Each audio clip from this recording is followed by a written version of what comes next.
நமது ஆரியூர்பட்டி என்றால் நமக்கு ஒரு தாய் திருநாடு. சரி, பங்கவாரு நம்ம பங்காளிங்க, போதுவேறு நமக்கு உரம்பரைங்க.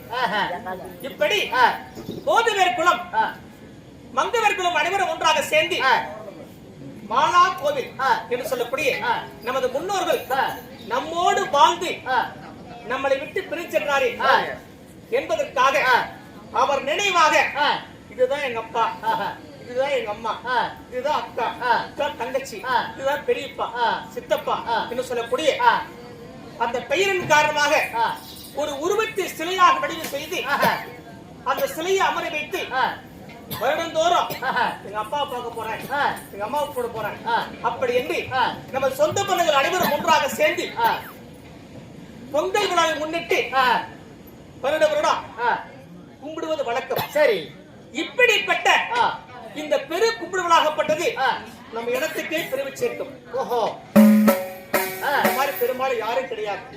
எந்த இனத்திலையும் இறந்தவங்களை சிலையா உருவாக்கி கும்பிடுறது எதுவுமே கிடையாது. ஓஹோ, முதலாக நம்ம சமுதாயம், இரண்டாவதாக ஆட்சியர் சமுதாயம். இப்படிப்பட்ட நம்ம சொந்த பந்தம் மாட்டு மன்னிச்சுட்டாங்களே என்பதற்காக பெரும் பூஜை விழா என்று சொல்லக்கூடிய அப்பாவுக்கு புடவை, அப்பாவுக்கு வேட்டு துண்டு, அம்மாவுக்கு புடவை இதெல்லாம் வச்சு கும்பிட்டு காலையில அவன் கட்டிக்கிட்டு போனா நிச்சயமாக எங்க அப்பா எடுத்து கொடுத்தது, எங்க அம்மா எடுத்து கொடுத்தது என்பதற்காக மன நிறைவோட நினைத்துக்காரம் எதுவாக இருந்தாலும் கும்பிட்டு வரலாம்.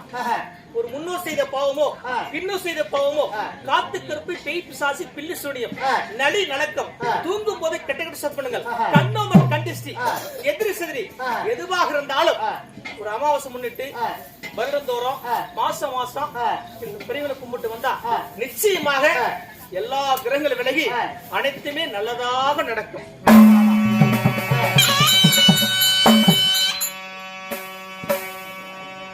இப்படிப்பட்ட மதிப்பிற்கு மரியாதைக்கு மைய இதோ நல்லானவர்கள் இந்த மதிப்பிற்கு மரியாதைக்கு மரிய நல்லம்மாள் கணேசன் மடிவின் காரணமாகிய குட்டியாவளை சேர்ந்த பேட்டியாகிய அம்பியா குடும்பத்தார் அனைவரும் ஒன்றாக சேர்ந்து தாத்தா பத்தி இருந்தாங்களே என்பதற்காக சொத்துல இருந்து ரூபாய் 20 மாறிவிடுங்களா.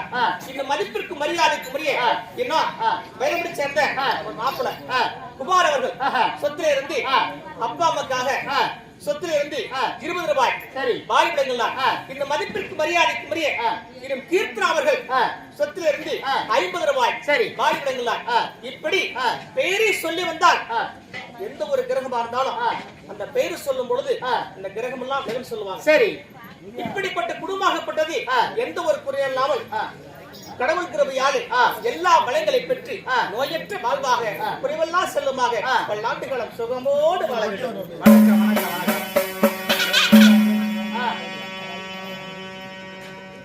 அம்மா என்ன குருகள் தெய்வானை பள்ளி திருமணம் இந்த நாடகத்திலே நான் சொல்லட்டுமா? சொல்லுமா.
அண்ணாராகி முத்துசாமி குடும்பத்தார் அனைவரும் உண்டாக சேர்ந்து சொத்தை இருந்து ரூபாய் 20 வாரி விடுகிறார்.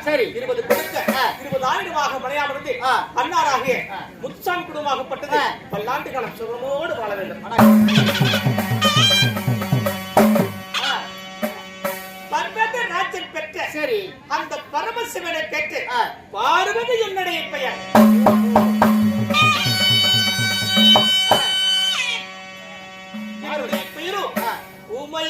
உமையவள் உலகத்துக்கெல்லாம் தாயா வழங்கக்கூடிய என்னுடைய பெயரும் உமையவள். எல்லாத்துக்குமே தாயா? உனக்கும் தாய் நான் தான், உன் தந்தைக்கும் தாய் நான் தான், உன் தாத்தாவுக்கும் தாய் நான் தான். இந்த உலகத்துக்கெல்லாம் தாயாக வழங்கக்கூடிய என்னுடைய பெயரும் உமையல் என்னும் பாருங்க. சரிம்மா, எல்லாத்துக்கும் தாய்ங்கிறீங்க. சரி, அப்ப உங்க தாய் யாரு, நீங்க எப்படி பிறந்தீங்க? அப்படியா?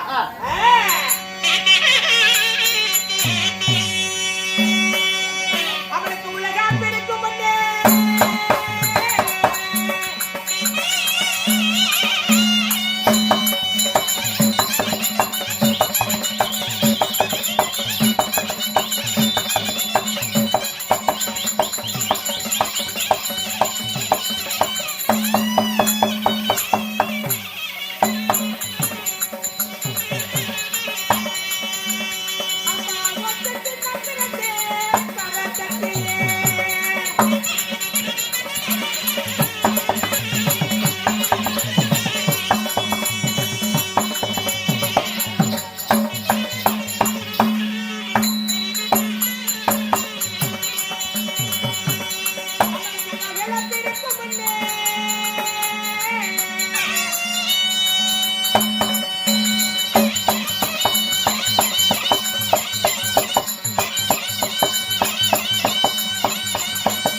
எல்லா உயிர்களுக்கும் தாய் அப்படிங்கிறீங்க. அப்ப உங்க தாய் யாரு, நீங்க எப்படி பிறந்தீங்க? அகர முதல்ல எழுத்தெல்லாம் ஆதி பகவான் வெற்றே உலகு. என்னமா இப்ப நீ எனக்கு சொல்லி தர்றாடி? பள்ளிக்கூடத்திலே சொல்லி கொடுக்குறாங்க வாதியார். அகர முதல்ல எழுத்தெல்லாம் ஆதி பகவான் முதற்றே திருக்குறள் இது. அந்த ஆதி பகவானும் என்னுடைய தந்தையா. அதனாலதான் இந்த குரல் அதுல முத எடுத்த உடனே இந்த குரலா? ஆமா. அந்த ஆதி பகவானும் உலகத்திலே முதல்ல தோன்றி உலக நன்மைக்காக இப்படி கண்களை மூடி கைகளை ஏந்தி தவம் செய்யும் பொழுது அந்த ஆதி பகவானோ தன் கையை கொண்டு இப்படி உடம்பை தேய்த்தாராம். சரி, தேய்த்தால் என்ன உருவாகும்? உடம்ப தேய்ச்சா அழுக்குதான் வரும். கையிலே அழுக்கு கட்டி அப்பொழுது கண்களை விரித்து பார்த்தார். உலக நன்மைக்காக தவங்களை செய்யும் பொழுது இது என்ன கையிலே அழுக்கு கட்டி அப்படி என்று அந்த அழுக்கட்டி தூக்கப்பட்டார் சமுத்திரத்தில். அந்த அழுக்க ஆமா சமுத்திர கடல்ல. ஆமா சரி, அந்த அழுக்காகப்பட்டது கடலில் விழும் பொழுது ஓம் என்ற சத்தத்தோடு விழுந்ததா. அந்த ஓம் என்ற அச்சரத்திலே உமையல் பார்வதி நான் பிறந்தேனே அண்ணா.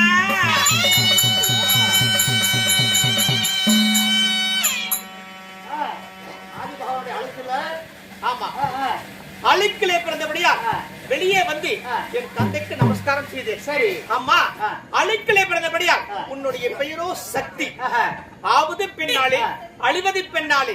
நீ நினைத்தால் உருவத்தை படைக்கலாம், நீ நினைத்தால் உலகத்தை அழிக்கலாம். சரி, அப்படி என்று என் தந்தையார் சொன்னார். சரி அம்மா, இந்த ஓம் சக்தி பராசக்தி பிறக்கும் பொழுது 3 கண்ணோடு பிறந்தேன். 3 கண்ணா? எப்படி? இடக்கண் ஒன்று, வலக்கண் ஒன்று, நெற்றிக்கண் ஒன்று. அத்தரமா இருக்குது. அப்படியா? ஆமா. சரி, அது மட்டுமா இடபுறத்திலே ஒரு சூழாயத்தோடு நான் பிறந்தேன். ஒரு சூழாயுதம்? ஆமா. அது மட்டுமா முக்கியமான விஷயம் என்னென்ன? அந்த அழுக்கிலே பிறக்கும் பொழுது முதல்ல நிர்வாணமா நான் பிறந்தேன். நிர்வாணம்னா அம்மனத்தோட வா. இப்ப நாங்கெல்லாம் பிறப்போம் ஜட்டி போட்டுக்கிட்டே பிறந்தோம். பேசுற பாரு, எல்லாமே பிறக்கிறது அம்மனத்தோட தான் பிறகுறேன். அம்மா, சின்னம் சிறு சிசுவாக பிறக்கும் பொழுது நிர்வாணம் பிறப்பாங்க குழந்தைங்களா. ஆனால் 16 வயது நிரம்பிய பருவ பெண்ணாக இப்படியே நிர்வாணமாக நான் பிறந்தேன். அப்புறம் இப்படி அம்மனத்தோட வா. 16 வயசு பிள்ளையா? ஐயோ, இப்ப நான் எல்லாம் போயிட்டேன். என்ன பண்ணுவேன்? பார்த்திருப்பேன், அவ்வளவுதான். வேற என்ன? அப்படியா? அப்படி பருவ பெண்ணாக பிறந்து வெளியே பார்த்த உடனே கண்களை வறுத்து பார்த்தேன். எங்கு பார்த்தாலும் மரம், செடி, கொடி, தீவாந்திரம். வேற உயிரினங்கள் எதுவும் இல்ல, எதுவுமே கிடையாது. சரி, இதையெல்லாம் பார்த்த உடனே இந்த பராசக்தி பயமானது. அப்பொழுது எனக்கு துணையாக ஓம் சக்தி என சொல்லக்கூடிய என் நாமத்தை சொல்லி ஒரு உருவத்தை படைத்தேன். அந்த உருவம் முதலாக அம்மா என்று ஓடி வந்தது. ஓ, அம்மான்னு வந்தது. கல்யாணம் ஆகாமல் ஒரு குழந்தைக்கு தாயாக முடியுமா? எப்படி நம்ம அம்மா? அப்பொழுது நெற்றிக்கண்ணை கொண்டு அந்த உருவத்தை அழிக்க நினைத்து அப்பொழுது எரிக்கும் பொழுது அந்த உருவமோ வெகு தூரமாக ஓடி சென்றது.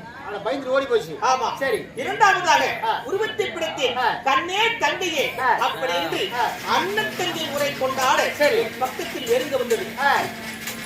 நெருங்க முடியவில்லை. காரணம் என்ன? நெற்றி கண்ணாகப்பட்டது அனலாக சுற்றி இருக்கிறது. சரி, அப்பொழுது அந்த உருவமாகப்பட்டது திடீர்னு மாயமானது. மாயமா மறைஞ்சு போச்சு. அதுதான் மாயக்கண்ணன். மாய ஒரு பெருமாள். ஆமா. மூன்றாவதாக உருவத்தை கிடைத்தேன். அந்த உருவமோ கண்ணே தேவியே அப்படி என்று என்னை கட்டிப்பிடித்து ஓடி வந்தான். உறவு முறை கொண்டாட. ஆமா, நெருங்க முடியவில்லை. காரணம் என்ன? நெற்றி கண்ணாகப்பட்டது நெருப்பா கொதிச்சது. நெத்தியில கண்டிருக்கிறதுனால. ஆமா சரி. அப்பொழுது மாயவர் நீண்டி சொல்கிறார், அம்மா, கண்ணுக்கு பிரியமான கணவர் இவர்தான். இப்படிப்பட்ட கணவர் வேண்டுமென்றால் நெற்றிக்குள்ளே கொடுத்து விடு, சூழாய்த்து கொடுத்து விடு அப்படி என்று எங்க அண்ணன் சொல்ல என்னை மனமுடித்தவன் தெரியுமா?